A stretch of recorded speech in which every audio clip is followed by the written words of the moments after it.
مجھے بتائیے، ہاں نہ میں بتائیے بچے جوان، اللہ کا قرب حاصل کرنا، اللہ کی معرفت، اللہ کی عبادت ہی مقصد ہے نا ہماری پیدائش کا. ہم کیوں پیدا ہوئے ہیں؟ وَمَا خَلَقْتُ الْجِنَّ وَالْإِنسَ إِلَّا لِيَعْبُدُونَ. میں نے نہیں خلق کیا، اللہ کہہ رہا ہے، جن اور انس کو إِلَّا لِيَعْبُدُونَ، مگر خلق کیا ہے عبادت کے لیے. اور یہ علیحدہ بات ہے کہ عبادت بغیر معرفت کے عبادت نہیں ہے.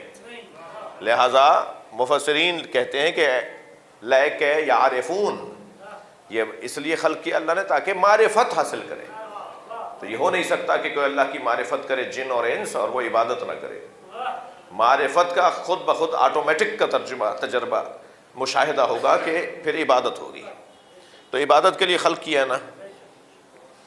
قرب الہی، عبادت پروردگار میں بدن کو اولویت حاصل ہے یا روح کو؟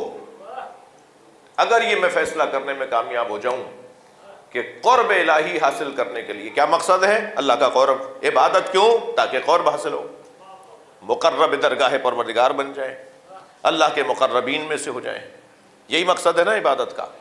جب عبادت کا یہ مقصد ہے تو اس مقصد تک پہنچنے کے لیے بدن کو اولویت حاصل ہے یا روح کو اولویت حاصل ہے؟ روح کو اولویت حاصل ہے.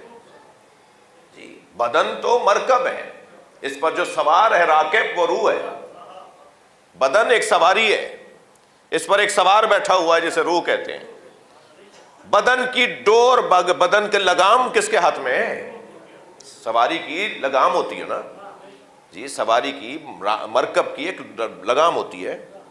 آپ گھوڑا اونٹ تصور کر لیجئے، تو جو اس پہ بیٹھا ہوا ہوگا وہی اس کی ڈور کو اپنے ہاتھ میں رکھتا ہے نا.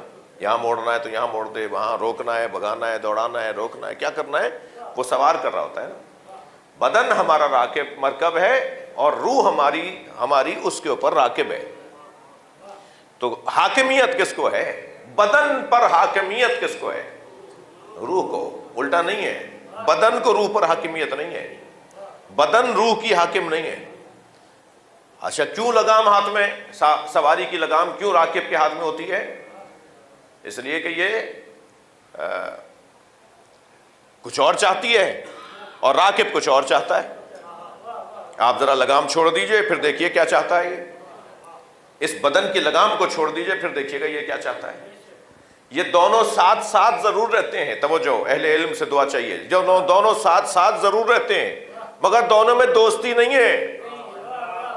ہمارا بدن ہماری روح کے ساتھ ساتھ ہے نا، تبھی آپ سن بھی رہے ہیں، میں بول بھی رہا ہوں، مگر دونوں میں دوستی نہیں ہے. اور مجھے آپ یقین جانیے کہ نہ صرف دوستی نہیں ہے، دشمنی ہے.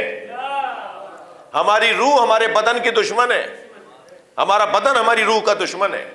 دونوں کی ترجیحات مختلف ہیں، دونوں کی خواہشات مختلف ہیں، دونوں کی توجہات مختلف ہیں، دونوں کی طلب مختلف ہے، دونوں کا رخ مختلف ہے. ایک پستیوں میں رہنا چاہتا ہے، ایک بلندیوں میں جانا چاہتی ہے. بدن تو مسلسل صلوات ہدیہ کرے محمد والے.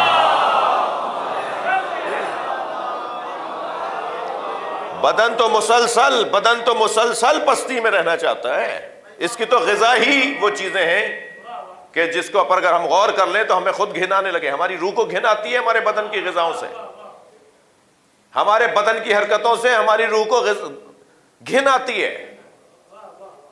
یہی تو لڑائی ہے اولیاء الہی کی اپنے آپ سے. یعنی ہم روزانہ جہاد کی کیفیت میں، صرف تلوار اٹھانے کو جہاد نہیں کہتے، حتی بستر پر بھی لیٹے ہوئے ہیں تو جہاد کی کیفیت میں.